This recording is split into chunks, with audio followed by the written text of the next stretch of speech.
Buenas tardes a todos los asistentes. Sean todos bienvenidos al webinar Medicina del Viajero y su importancia en la época de la pandemia. Queremos contarles que esta actividad hace parte del ciclo de charlas gratuitas ofrecidas por la Dirección de Educación Continua de la Universidad de los Andes en conjunto con diferentes facultades de la universidad, en esta ocasión en conjunto con la Facultad de Medicina. Con este espacio queremos poder ofrecerles a todos ustedes nuevas alternativas para que continúen aprendiendo en cualquier momento de su vida. Antes de cederle la palabra a nuestros panelistas invitados, queremos contarles que tendremos un espacio para responder todas sus inquietudes y preguntas, por lo que los invitamos en el transcurso de la actividad a compartirnos todas sus preguntas en el espacio de PIL. Si tienen alguna duda técnica, les pedimos por favor enviar su pregunta técnica al panelista que se llama Soporte Técnico. También queremos contarles que este evento está siendo grabado, por tanto, a través de correo electrónico les vamos a compartir el enlace para que puedan volver a vivirlo y puedan compartirlo con otras personas. Sin más preámbulo, el día de hoy nos acompañan como conferencistas en esta actividad el doctor Jairo Roa, internista, especialista en neumología y especialista en medicina crítica y cuidado intensivo.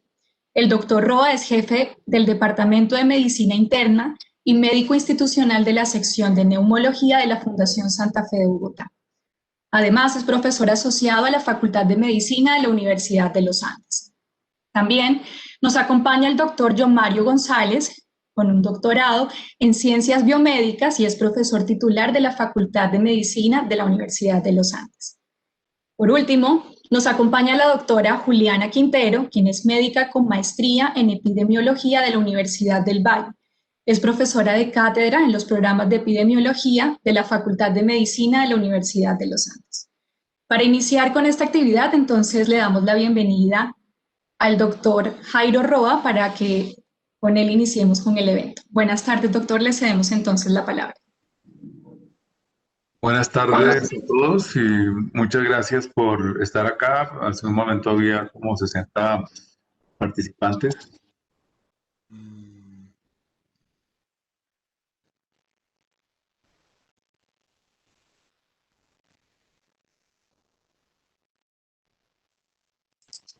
Listo, doctor, ya tiene el rol como presentador. Gracias, gracias.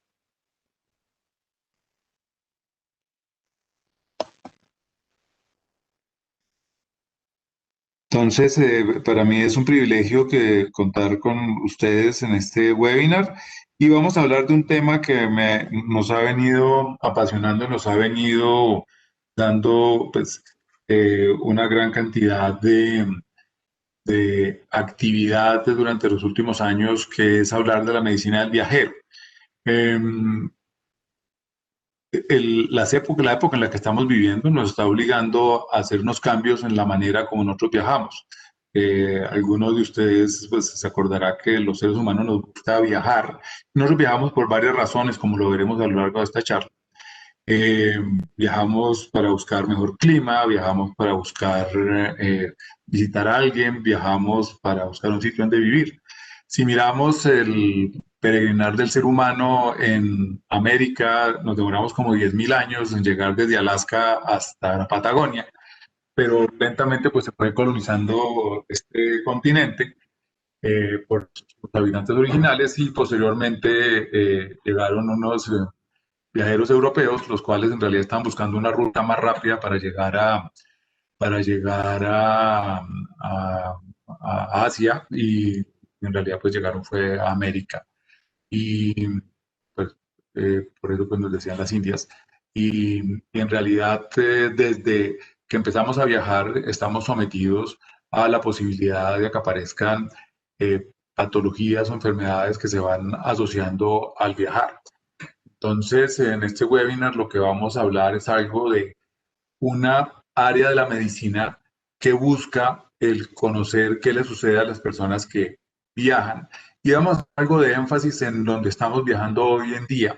Y miraremos algunas de las cosas que no se nos pueden olvidar de cuando estamos nosotros enfrentados a un momento como el momento actual, donde realmente terminamos todos en cuarentenas parciales, permanentes, y nos podemos enfrentar a algunas cosas que no nos enfrentamos de manera rutinaria por de pronto viajar a sitios lejanos o haber abandonado nuestro país y reencontrarnos.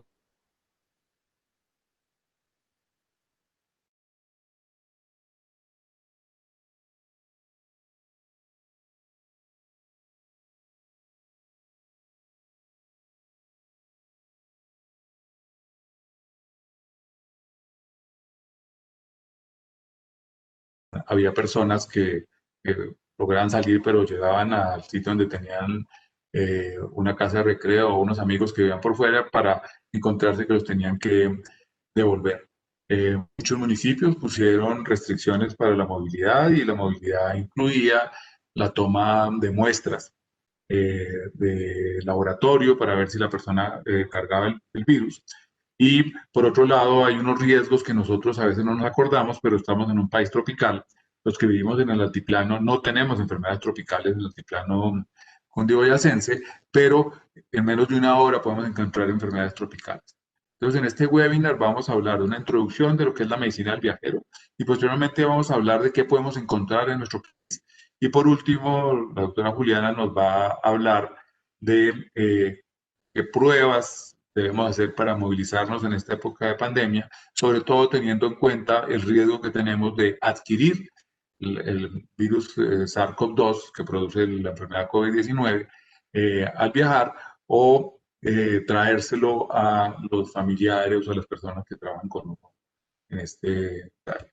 No tengo ningún conflicto de interés relevante en este tema, con la excepción de que pues, he sido un viajero frecuente y llevo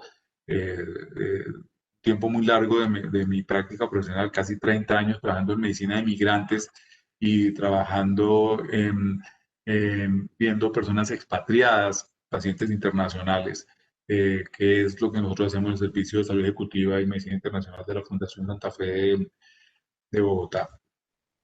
¿Por qué viajan las personas hoy? Las personas viajan por 5 razones realmente. Unas viajan por negocios y trabajo, que es una de las fuentes de viajes que tenemos hoy, que están reactivándose y que se reactivaron desde que reactivamos la economía.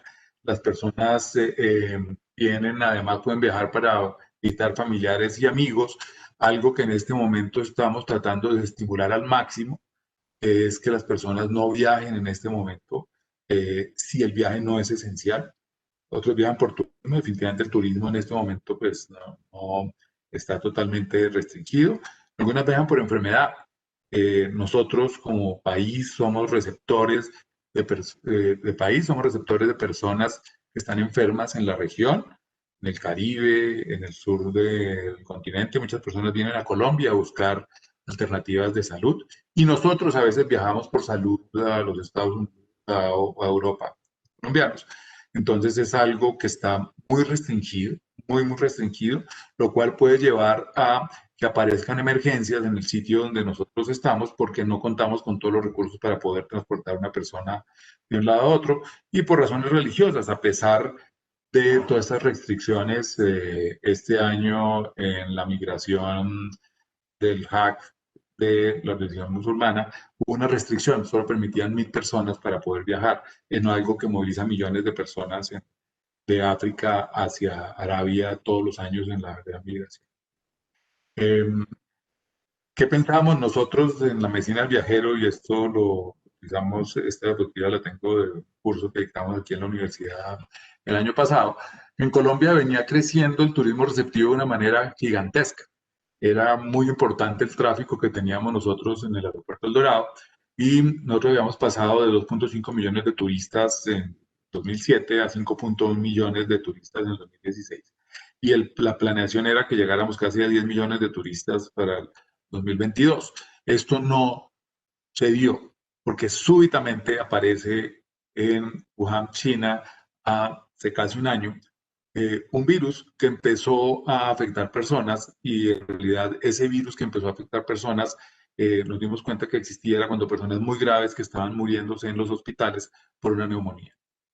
¿Qué produjo esto? Un cierre de fronteras que empezó un poco tarde, empezó a finales de enero, pero que tuvo paralizado al mundo hasta casi junio, julio. Eso lleva a que en realidad, desde el punto de vista de, de qué es lo que va a pasar después de la época de COVID-19, nosotros hoy no sabemos qué va a pasar en los viajes, sobre todo en los viajes internacionales. Eh, ¿Qué sucedió? Espera que para el 2020 haya una disminución gigantesca en el número total de pasajeros transportados. Cerca del 50% de los pasajeros, hay una disminución de cerca del 50% de los pasajeros comparados con el año 2019. Por lo tanto, pues va a haber una inutilización del número de aviones que hay. Obviamente va a haber una disminución de toda la rentabilidad de las aerolíneas y es los que están más complicados ahorita. Pero de la misma manera, así como sucedió esto en en los viajes internacionales, sucedió lo mismo en los viajes locales. Esto lo estamos reanudando y como veremos a lo largo de esta charla, es algo pues que podemos hacer eh, con mayor frecuencia. ¿Qué viajes se van a reactivar? Los viajes a destinos domésticos o países vecinos. En realidad, en este momento no hay realmente no hay viajes entre continentes. Si nosotros miramos, nosotros podemos movernos solamente de sur a norte y no con todos los países. Chile sigue cerrado, Argentina lo abren un poco más tarde, Brasil nunca se cerró, México nunca se cerró, Estados Unidos nunca se cerró. Nosotros nos cerramos, empezamos viajes internacionales la semana de septiembre, viajes nacionales desde agosto. Eh, entonces, en realidad, nosotros qué vamos a ver primero, transporte privado, viajes de última hora se pueden hacer porque pues, las personas tienen afán de hacer algo. Estamos viendo que las personas están cansadas de estar solos y están empezando a visitar familiares y relacionados. En negocios, pues, realmente solo está haciendo viajes esenciales, visitar clientes o mantener la industria funcionando. La virtualidad es algo que parece que se quedó en negocios, entonces, en este caso, desde el punto de vista de, de medicina del viajero, nosotros no vamos a tener tantos pacientes que van a congresos o que van a seminarios, que normalmente a veces uno utilizaba estos congresos, seminarios para conocer un sitio o hacer turismo. Eh, Siempre tendremos que tener en cuenta el riesgo de enfermedad, que lo hablaremos un poco más tarde, el cuál es el riesgo del viajar a un sitio u otro, y definitivamente hay personas que por el riesgo de cuarentena no pueden viajar. ¿Por qué? Porque si uno está trabajando y tiene unas vacaciones y se va al estado de Nueva York, ahorita por ejemplo, donde es obligatorio hacer cuarentena de 14 días, entonces tengo que planear unas vacaciones de más o menos eh, eh, 4 a 6 semanas si uno quiere aprovechar el tiempo, porque se va 2 semanas en cuarentena porque no puede salir y las otras 2 semanas. Entonces es algo que hay que tener en cuenta y las autoridades tienen en cuenta algunos factores cuando va a haber cuarentena. ¿Sí? Entonces, ¿qué disminuirá, qué hace que pueda haber cuarentena? El tiempo de incubación pues, del agente infeccioso, en este caso el virus del SARS-CoV-2, y todos sabemos que el tiempo de incubación puede ir hasta desde 2 días hasta casi 14 días. El conocimiento de la manera como se infecta, en este caso se infecta por vía aérea, en aerosoles, y por lo tanto, si las personas tienen el cuidado de protegerse, pues tendremos menos riesgo y la disponibilidad definitivamente de vacunas. ¿Qué cosas debemos conocer los expertos en medicina del viajero? Geografía y de paso conocer epidemiología y conocer la epidemiología global, mirar cuáles son las tasas de infección del país donde uno va a ir, los patrones de viaje. Todos nos asombramos hace 9 años cuando la epidemia del N1H1 eh, eh, se atribuyó a la fiebre porcina, la cual empezó desde México y en una semana estaba en todo el mundo, en semana y media estaba en todo el mundo. Este virus demoró un poco más en llegar y pues hemos hecho pico en todos los países del mundo en este momento. Cuando uno va a viajar, debe conocer los servicios de salud que van a estar disponibles en el sitio donde nosotros vamos a estar para poderlo hacer. Por otro lado, hay consideraciones éticas y legales, la posibilidad de que las personas vayan a reconocer lo que está sucediendo. Uno se siente muy orgulloso de estar en Colombia, donde todos estamos usando el tapabocas cuando estamos en público, pero pues todos han visto las noticias donde hay países que las personas se niegan a usar tapabocas, lo cual factor que influye en lo que vamos a hacer. Y por último, que pues de todos modos que haya los factores económicos y logísticos que hacen que si uno se va a un país donde de pronto, o a un área del país donde sabemos que no hay suficientes hospitales o que los hospitales están muy llenos, y pues todos los días aparece, nosotros podemos mirar en la página web del Instituto Nacional de Salud, por ejemplo, lo que está sucediendo en los hospitales en Colombia, y en Bogotá podemos mirarlo en Salud Data, en Salud Capital. Podemos mirar cómo está la situación del hospital y podemos mirar cómo están los hospitales en Medellín o en Cali o en Barranquilla. También podemos mirar cómo están los hospitales en Nueva York, porque hay unas páginas web que nos dicen cómo están los hospitales en este sitio.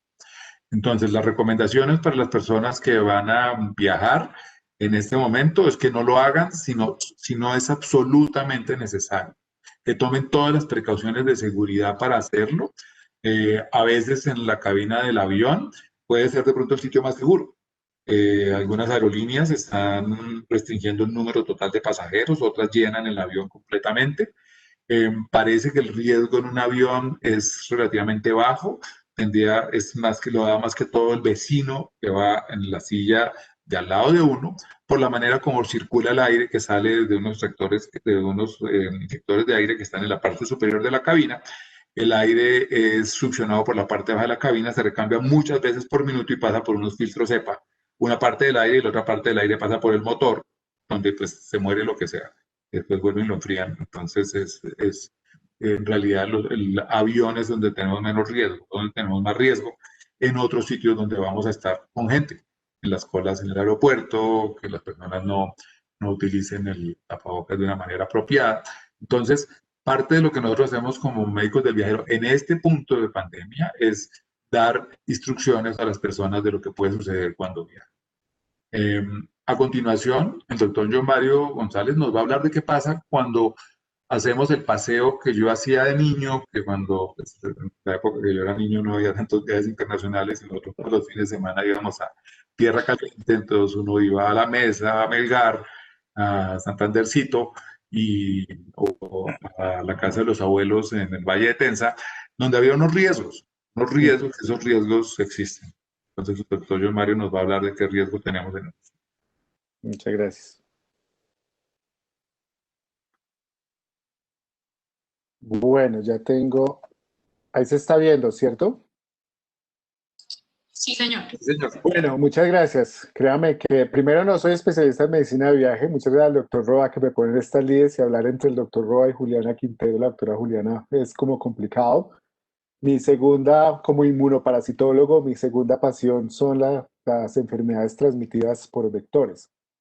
Y digamos que hay muchos riesgos en el viaje. Y creo que una cosa fundamental que decía el doctor Roa, cuando nosotros pensamos en viajar largo, no.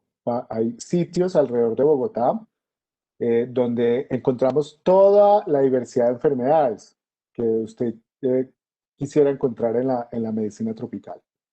Y muchas de estas, obviamente, nosotros tenemos mucho cuidado con aquellas que son transmitidas por vía cutánea, vía oral, por agua, alimentos, pero estas son transmitidas por vectores y nos pueden traer muchos problemas, especialmente ahora voy a mostrar algunos casos. Entonces aquí tenemos las parasitarias, malaria, leishmania, enfermedad de Chagas, las bacterianas, que nunca sabemos, la borreliosis, por ejemplo, en Colombia, la peste, hablando de pandemia, la rickettsiosis, que está aquí a hora y media de Bogotá, en Tobia, la famosa fiebre manchada de Tobia, que es una rickettsiosis, y las virales como chikungunya, dengue y zika y otras que no se encuentran en el país. Este es un cuadro tomado del libro amarillo del CDC. Por eso me concentro en esta. Ustedes ven, si ustedes viajan aquí en Centroamérica, Suramérica, no hay viajes ya como estos, pero son las mismas enfermedades. Chikungunya, dengue, malaria, se repiten, malaria por Plasmodium falciparum, malaria por Plasmodium vivax. Entonces, en esas son las que nos debemos concentrar. Y lo que decía el doctor Roa, es muy importante estas variables, ¿no? El destino, ¿dónde vamos? Yo lamento mucho que no tengamos algo como que podamos consultar, excepto los médicos que lo hacemos con el boletín epidemiológico semanal y el Civigila, que tengamos acceso, por ejemplo, al público en general. Las fechas, si el alojamiento es urbano o rural, es muy importante, el tipo de alojamiento, posibles formas de prevención y profilaxis, muchas no recomendadas en Colombia, y si existen vacunas para estas enfermedades. porque tenemos una gran cantidad de artrópodos que son vectores. Los anófelos, los zancudos, Aedes ya ahí está escrito inclusive infectado a 2000 metros de altura, antes la cuota era 1800. Se han descrito teratomíneos ya también por encima de 1800, o sea, no solamente hay que ir al altiplano cundiboyacense, en algunas regiones puede haber, y en general pues los moscos como vectores mecánicos, las garrapatas y los piojos.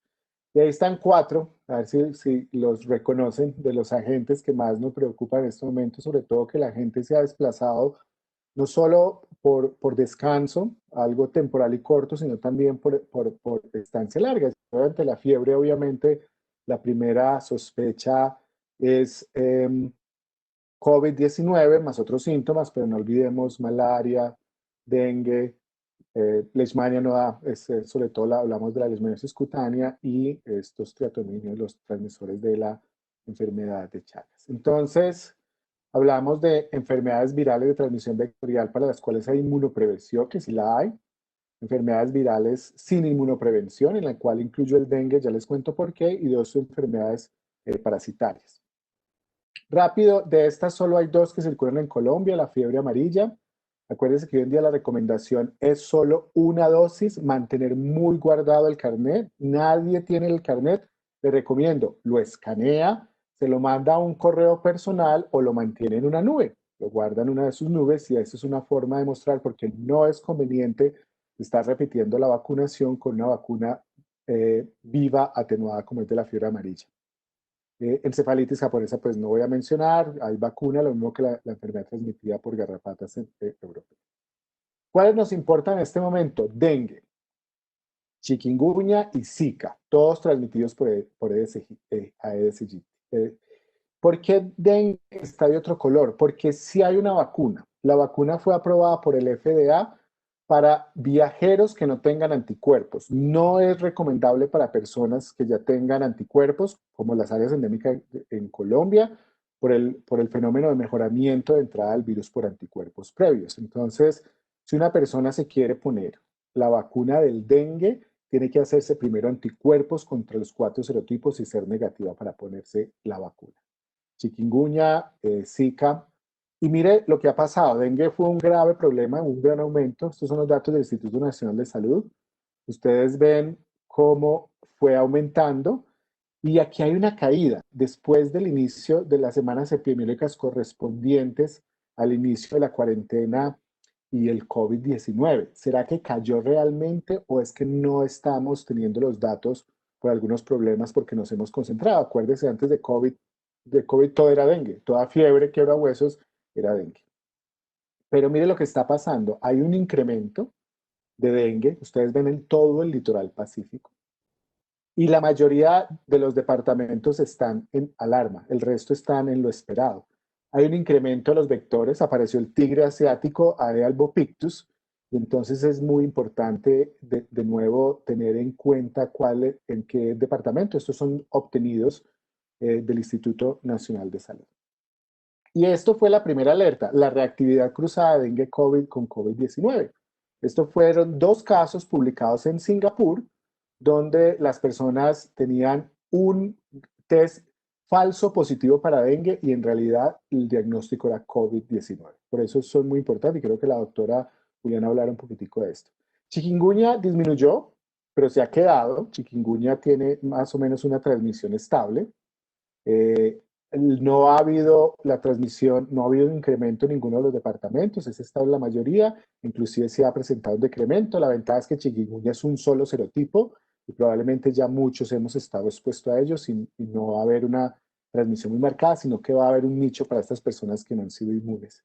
Zika, en cambio, acuérdense que es un problema, sobre todo en mujeres embarazadas.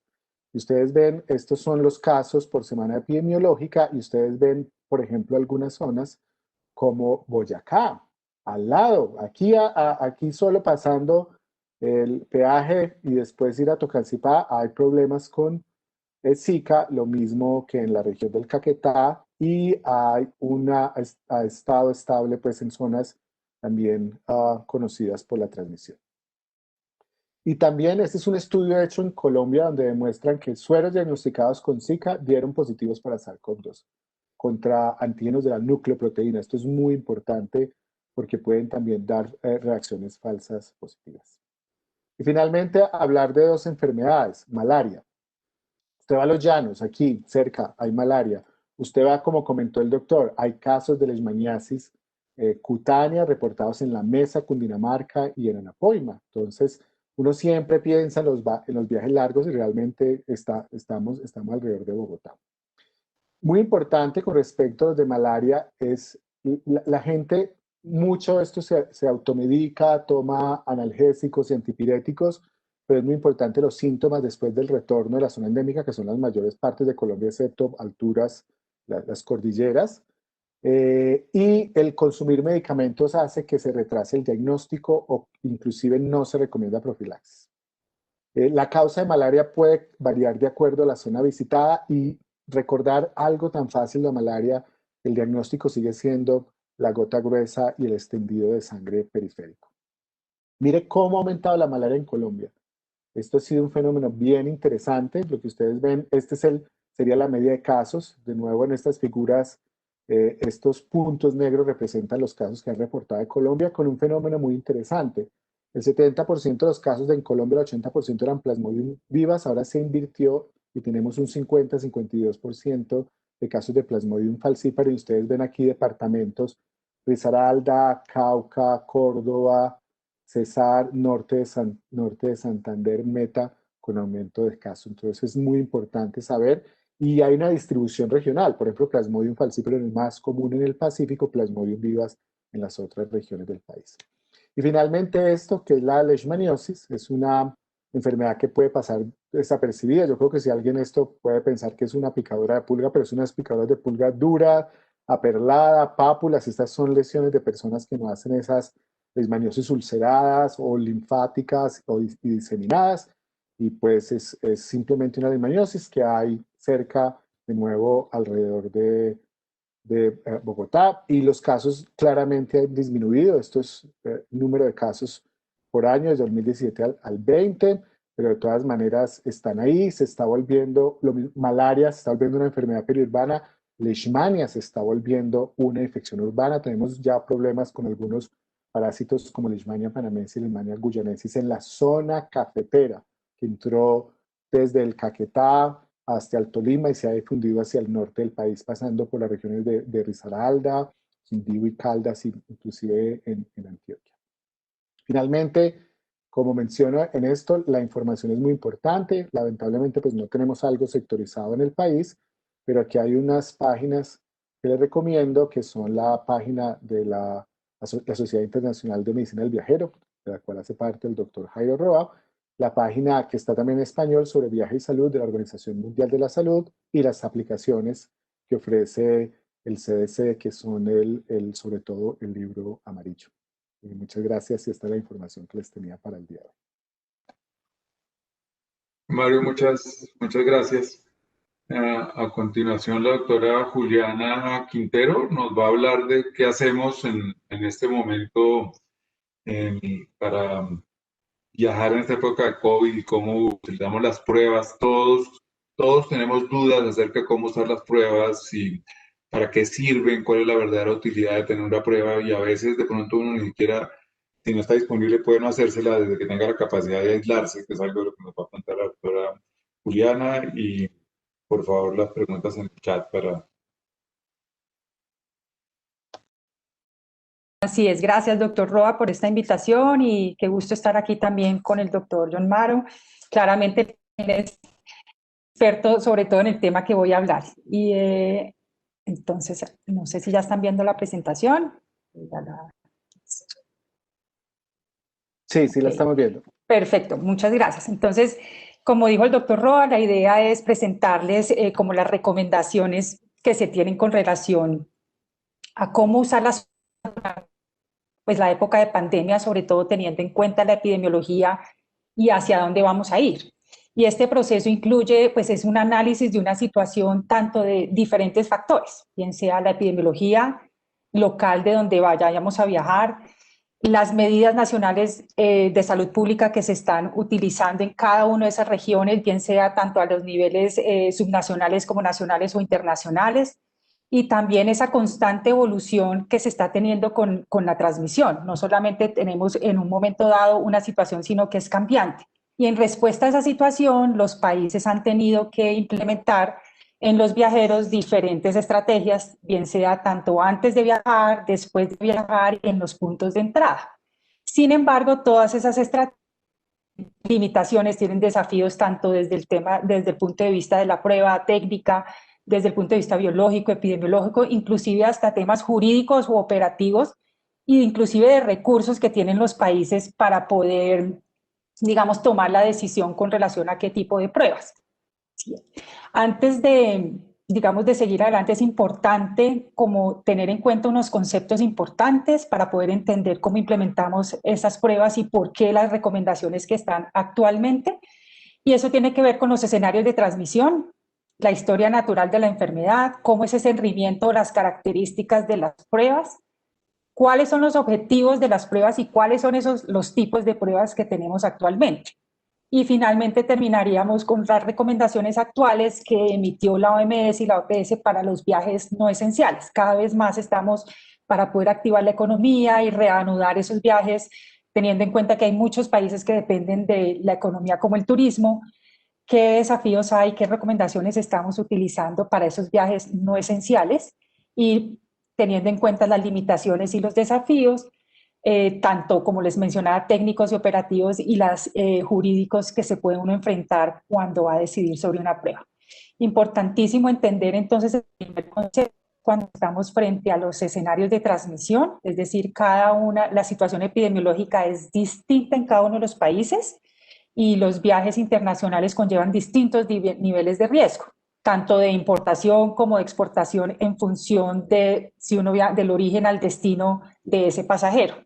Entonces, hay 4 escenarios. Entonces, uno tiene que, digamos, el viajero tiene que estar atento y hay páginas completamente donde uno puede entender toda esa información y dedicadas a cómo están, no tanto la regulación con relación al tipo de viaje, sino cómo es esa transmisión local. Y las epidemias pasan por diferentes transiciones, tanto cuando hay casos y se van a importar, cuando cada país tiene unos casos esporádicos o cuando empiezan conglomerados distintos en cada uno de esos países y cuando ya hay una transmisión comunitaria sostenida en muchos países, que es nuestra situación actual. En este momento, por ejemplo, Colombia tiene una transmisión, y muchos países tienen una transmisión comunitaria activa, donde ya estamos mitigando la enfermedad dentro de nuestro territorio. Y con teniendo en cuenta esa transmisión, es importante también entender, por otro lado, otro concepto muy importante que es precisamente la historia natural del COVID, o sea, cuál es el curso de acontecimientos biológicos que se producen entre cuando uno se contagia y en el desarrollo de esa enfermedad, porque es importante, en la medida que pasa esa enfermedad se desarrollan diferentes, cuando las pruebas van a detectar algo, el organismo puede de alguna manera esas pruebas detectar dentro del organismo el virus o los anticuerpos que se están generando como respuesta a ese virus. Entonces es importante entender que el tiempo medio desde el inicio de los síntomas hasta que uno se recupera puede durar más o menos 2 semanas en casos de que la enfermedad sea leve, pero a 6 semanas cuando los casos son graves. Y el tiempo entre el inicio, digamos, de los síntomas más graves puede ir un poco más allá hasta, digamos, el fallecimiento. Y aquí en esta gráfica lo que queremos mostrar es que uno puede, digamos, ahí las curvas azules muestran cómo digamos, el virus se puede, con las pruebas, aislar en ese momento de la infección, unos días previos, antes de tener los síntomas, y llega a su pico máximo cuando están los síntomas más o menos al 10º día y empieza a bajar. Esto es importante tenerlo en cuenta, sobre todo cuando se van a tomar las pruebas y en qué momento de esta historia natural de la infección se da y se toman esas pruebas. Después empiezan, una vez el cuerpo genera defensas, empiezan a generarse más o menos a partir, las primeras defensas que generan son los anticuerpos M, que se empiezan a generar a partir del día 7º más o menos de la infección y van a ir más o menos hasta el 21 hasta que se generan nuevos anticuerpos como los G, que son ya los de memoria, que se empiezan a generar más allá del día 14. Otro concepto importante tiene que ver con relación al rendimiento, a las características de la prueba. Es decir, ahí las pruebas actualmente tienen diferentes sensibilidad y especificidad, y de acuerdo con la prevalencia de la enfermedad vamos a tener diferentes valores de esas pruebas.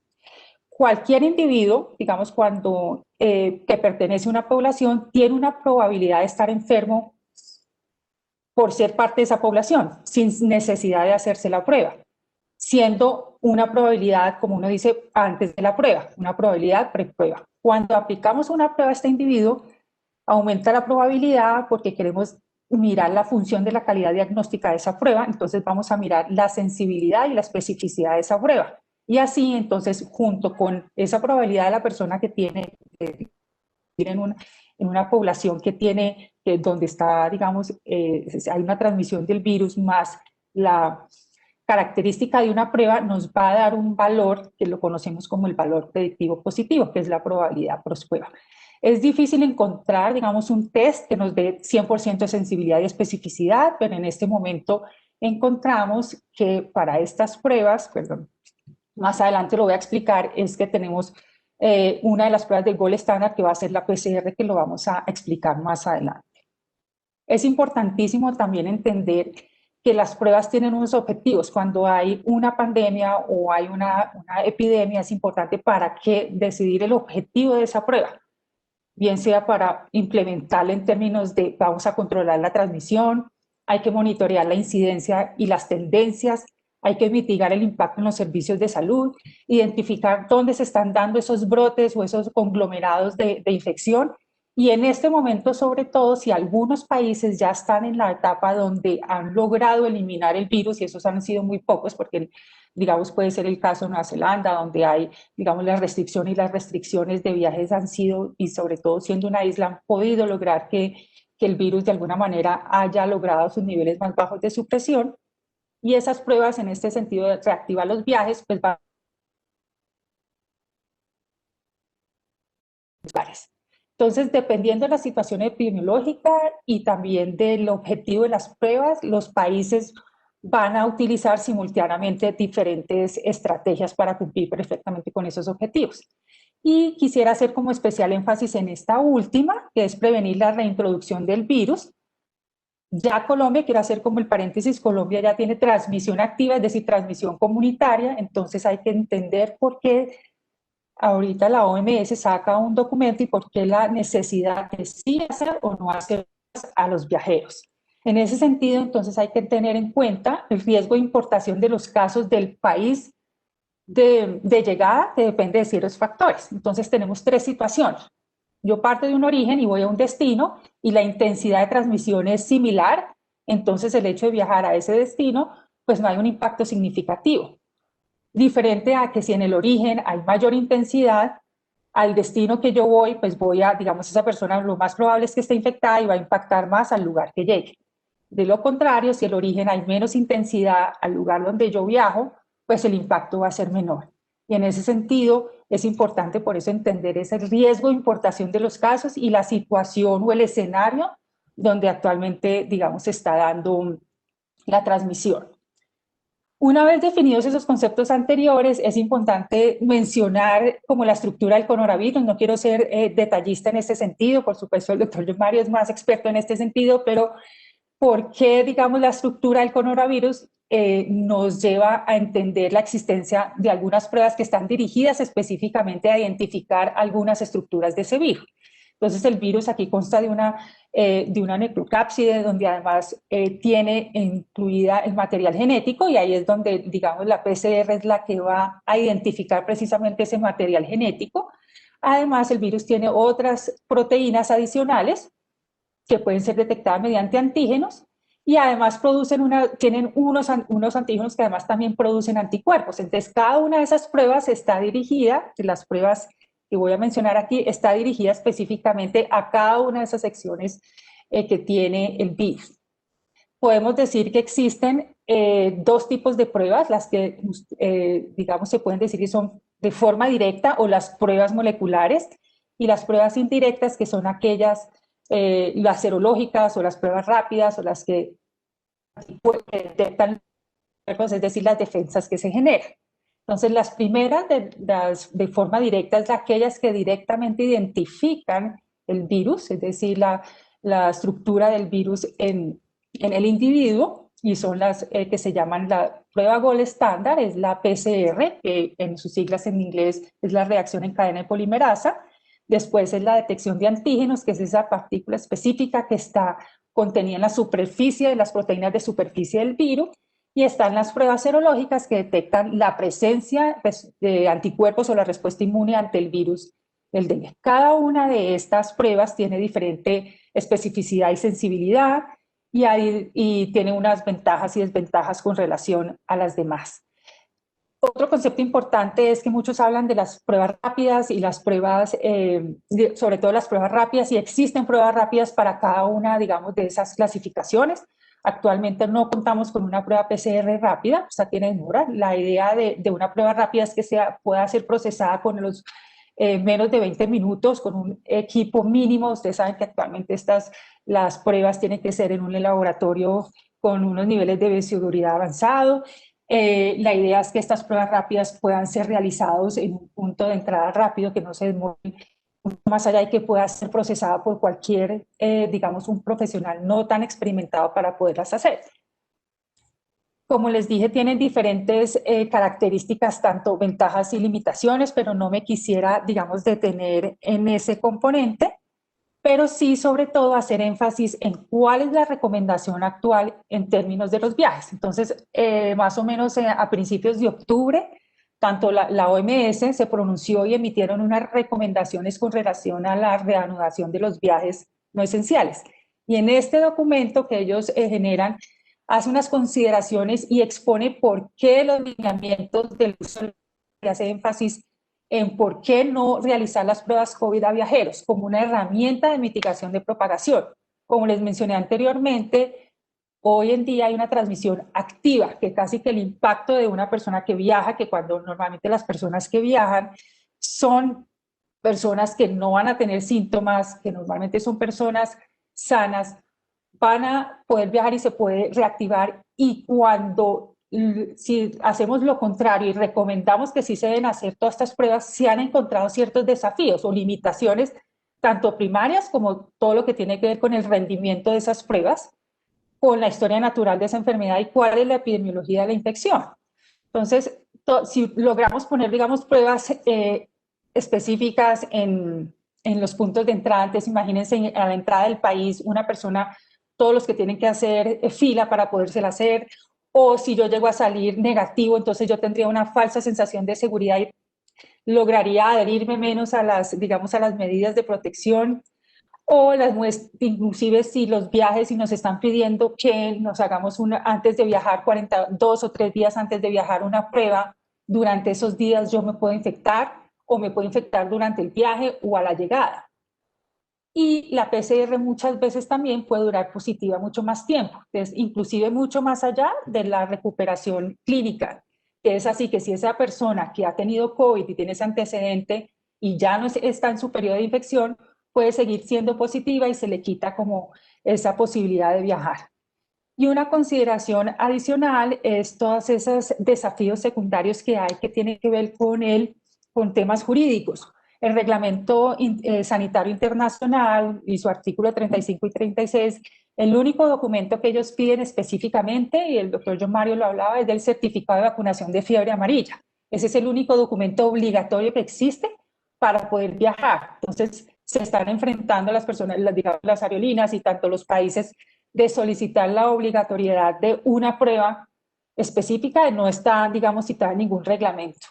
Y otros temas operativos, como lo que hablábamos con relación a cada país tiene unos recursos específicos y diferentes, y cómo ese uso de recursos puede ser de alguna manera más costo efectiva y sostenible si el país no se prioriza, digamos, su estrategia de mitigación en impedir que los viajeros se hagan las pruebas, sino más bien cuáles son esos grupos de riesgo al interior de cada uno de los países donde necesiten enfocarse esas pruebas. Básicamente quería como terminar ahí con esa recomendación actual de por qué la OPS nos ha dado esa recomendación y cómo nuestro país ha adoptado esa medida en este momento.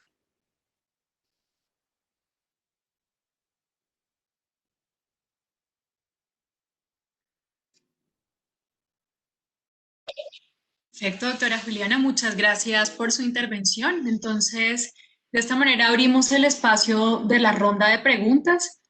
Los invitamos a todos los participantes a compartirnos todas sus preguntas a través del chat, escribiéndole al panelista que se llama soporte técnico o a través del espacio de PIR. Tenemos aquí unas preguntas que nos han llegado.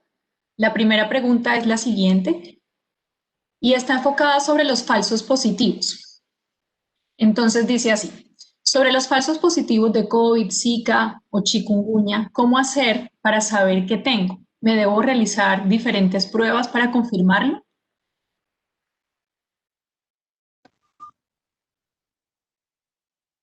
De pronto la contesto yo. Yo creo que Sí. lo primero que uno tiene que hacer es mirar el cuadro clínico Ujú. e identificar a dónde ha viajado la persona. A veces nos toca hacer varias pruebas, pero en realidad primero tenemos que mirar si estuvo en contacto con alguien que pueda tener COVID, por decir algo. ¿Sí? Eh, eh, Como les decía en mi charla al comienzo en la mitad de la pandemia, cuando alguien iba a viajar de una ciudad a otra, le hacían pruebas, a veces hacían cuarentenas, hacían otras cosas para evitar que la persona fuera.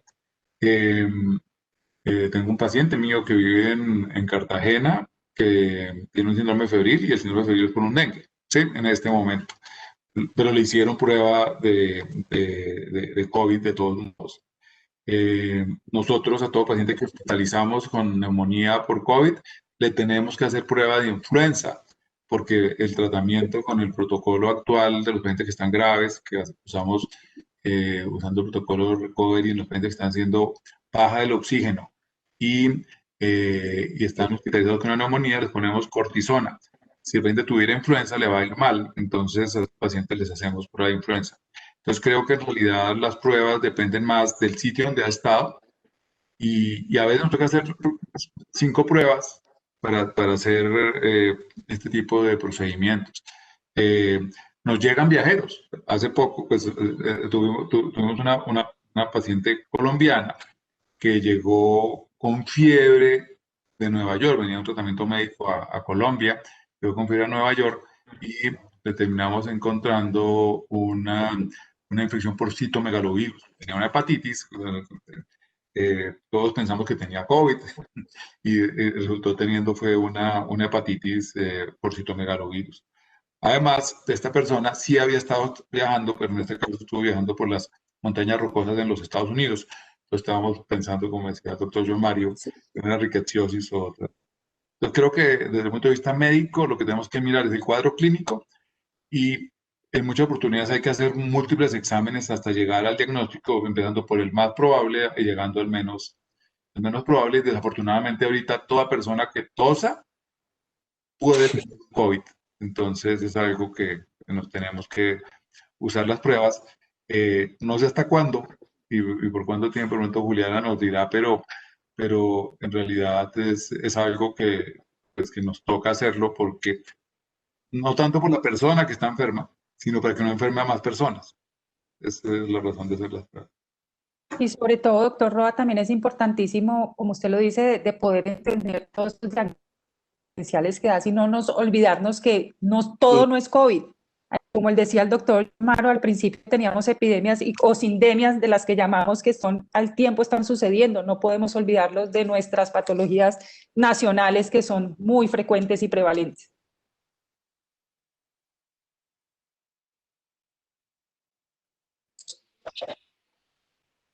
Perfecto, muy bien, muchas gracias. Tenemos una pregunta de Andrés Acevedo y es la siguiente.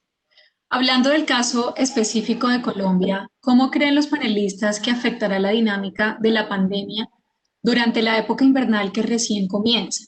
¿Qué recomendaciones podemos seguir reforzando a nivel comunitario?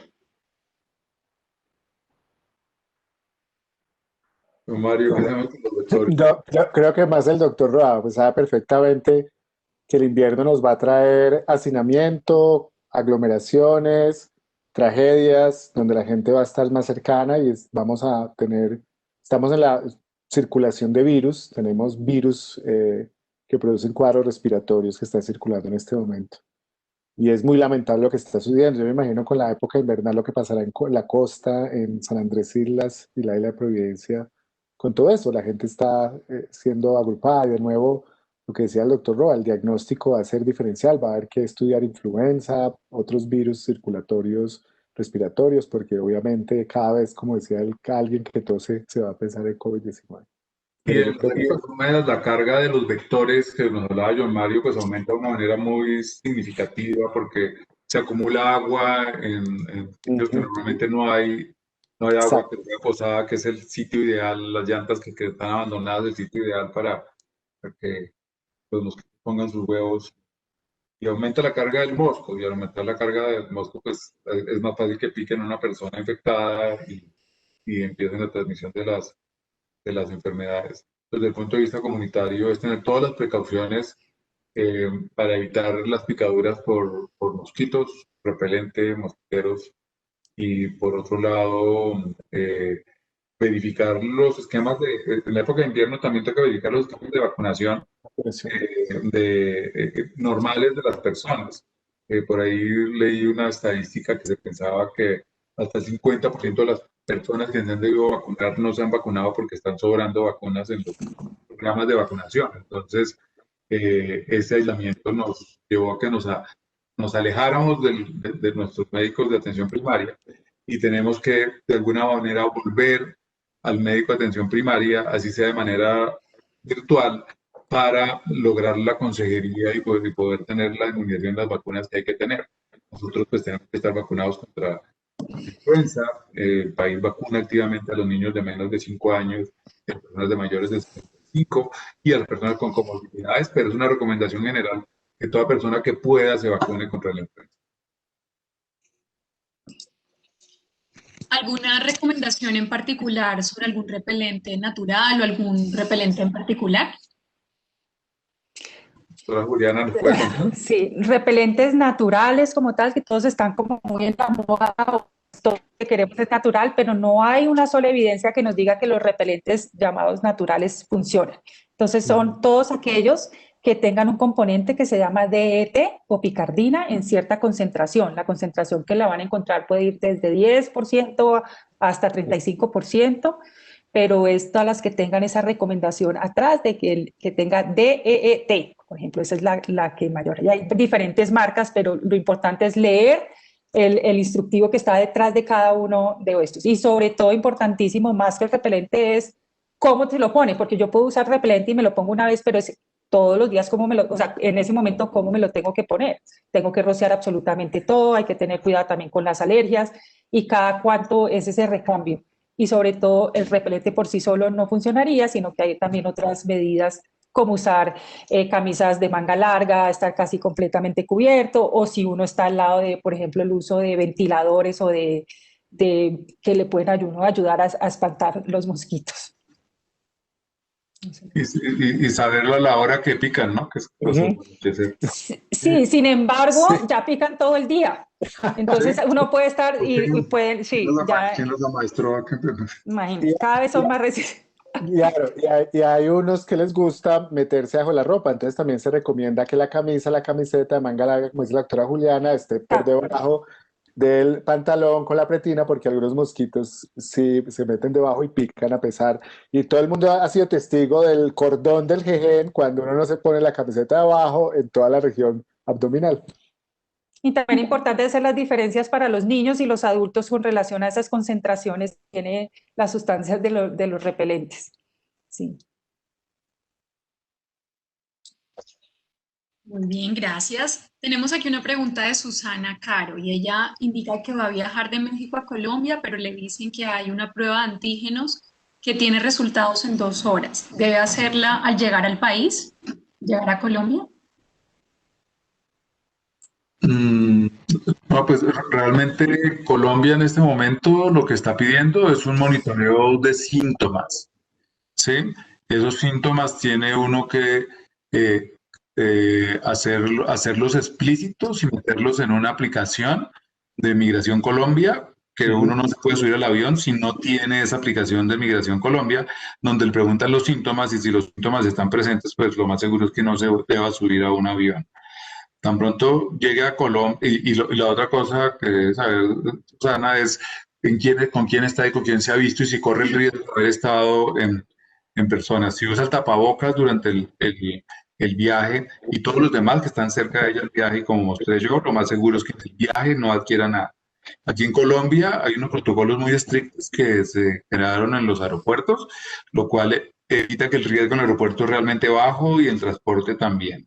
Entonces aquí lo importante es que ella de todos modos haga su monitoreo con el Corona todos los días para ver si tiene síntomas o no. Y yo sí le recomendaría que tratara de estar en aislamiento por lo menos 2 semanas y evitar ir a ver algún ser querido.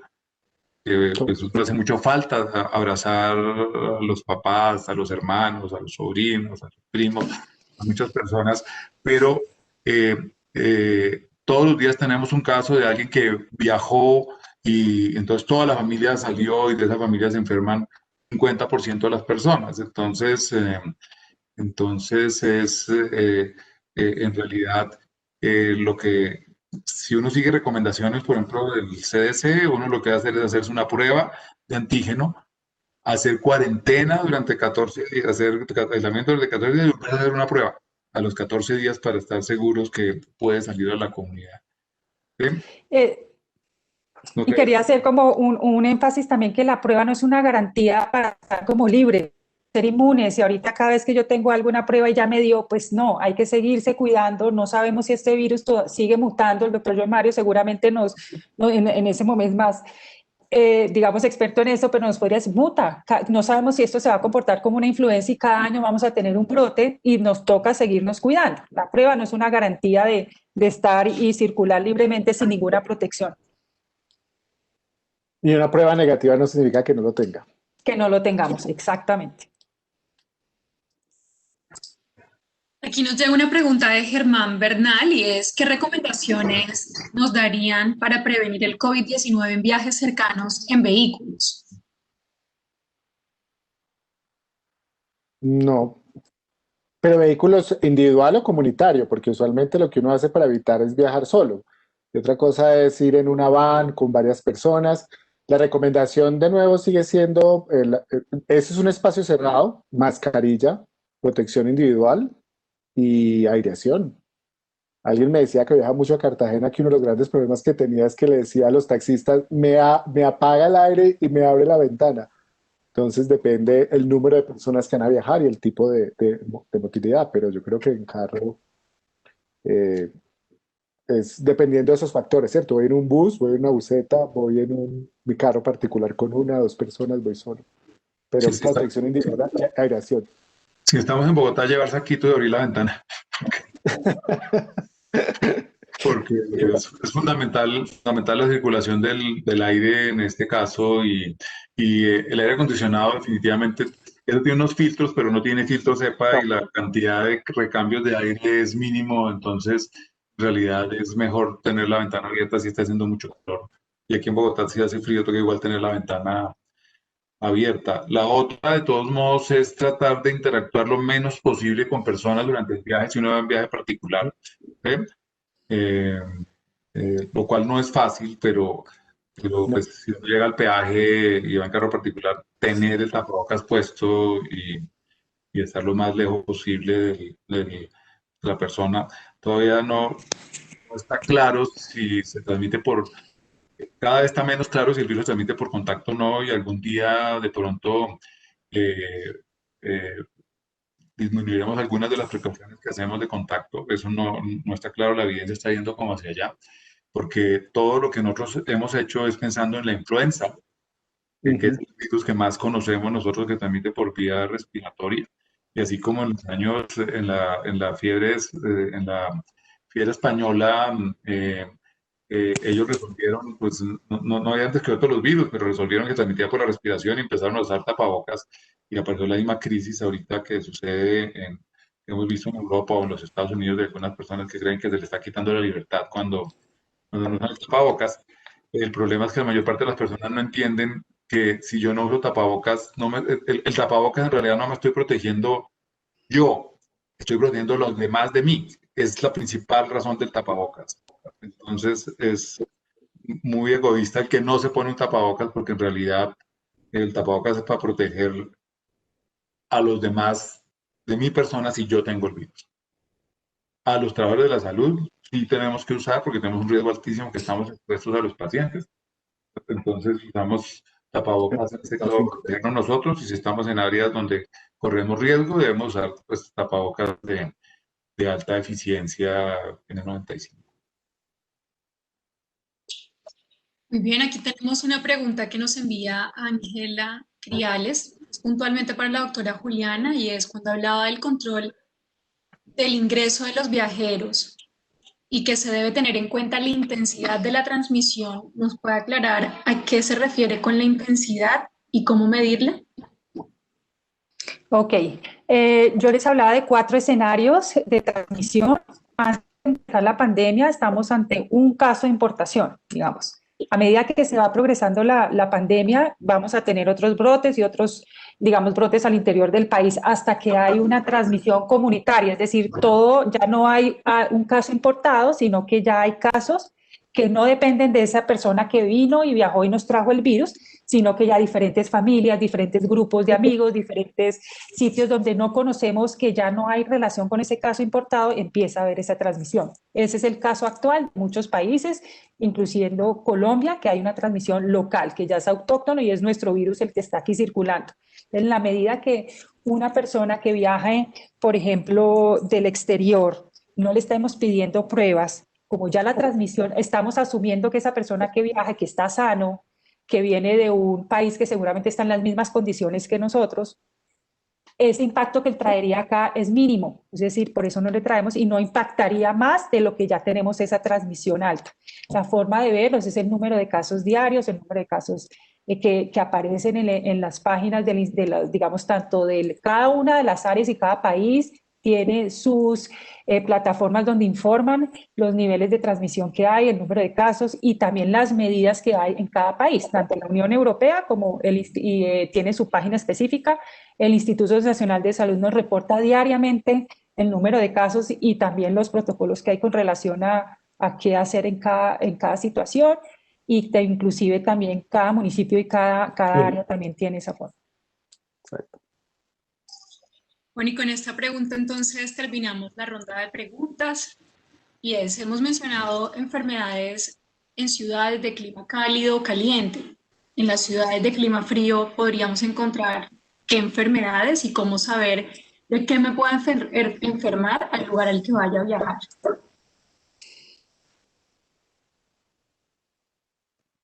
Pues podemos hablar de enfermedades infecciosas bacterianas, riquecias, que se pueden adquirir en este tipo de ciudades.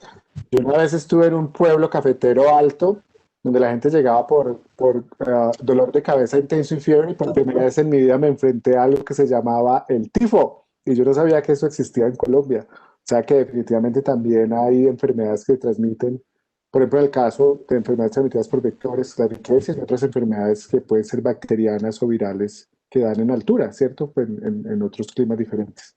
No necesariamente climas cálidos para transmitir estas enfermedades.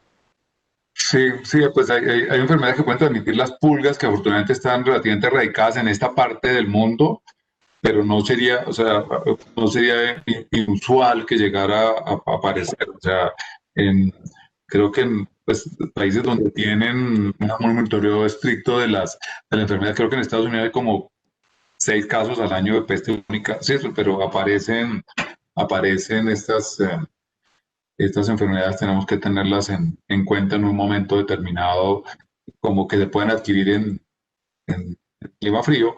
Y hemos tenido casos de personas que han adquirido en la central de abastos una malaria, que el mosquito viajó en uno de los camiones donde vienen los alimentos y picó a alguien en ese sitio.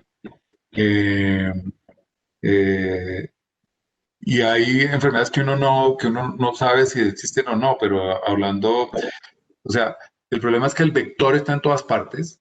Nosotros lo que hemos hecho para disminuir las enfermedades tropicales, que llamamos tropicales, pero que pueden ser, que son en los trópicos son tropicales porque todo el año tenemos los mosquitos, pero en áreas más templadas, dijéramoslo así, el mosquito está en el verano.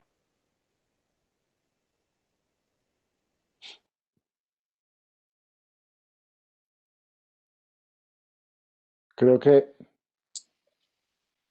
Sí, estamos sin señal. Sí, sí, dejamos de escuchar al doctor Roa. claro.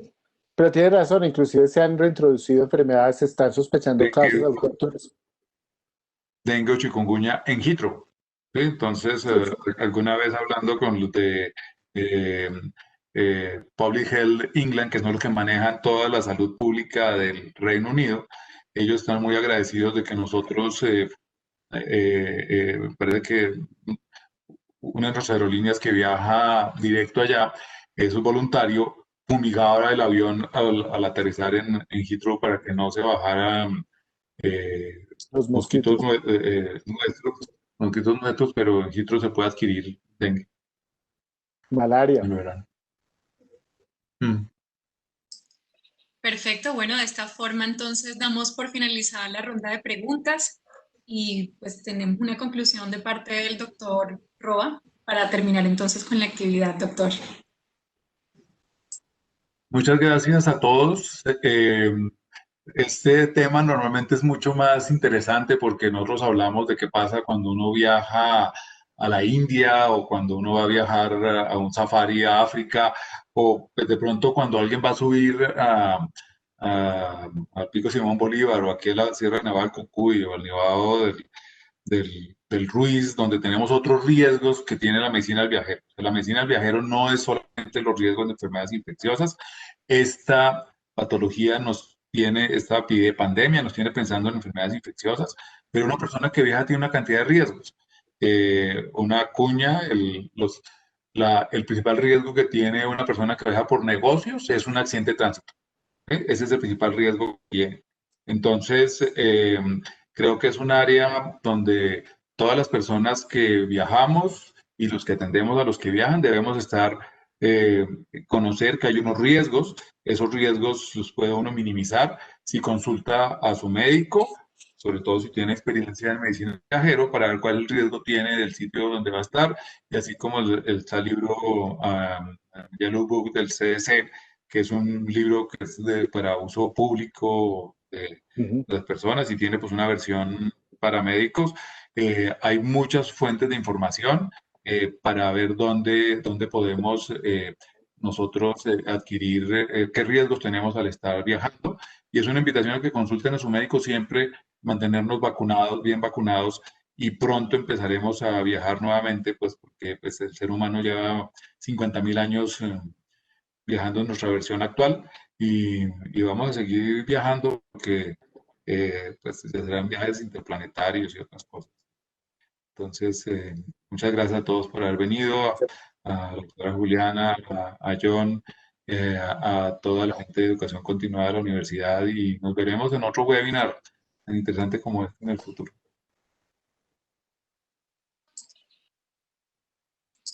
Claro que sí, doctor. Desde la Dirección de Educación Continua también le agradecemos a usted, doctor Roa, doctor González y doctora Quintero, por su participación en esta actividad. Sabemos que este espacio ha sido muy provechoso para todas las personas que nos acompañan en este momento y que nos acompañaron en el transcurso del webinar, no solo por Facebook Live, no solo por Webex, sino también por Facebook Live, donde también estuvimos haciendo la transmisión del evento.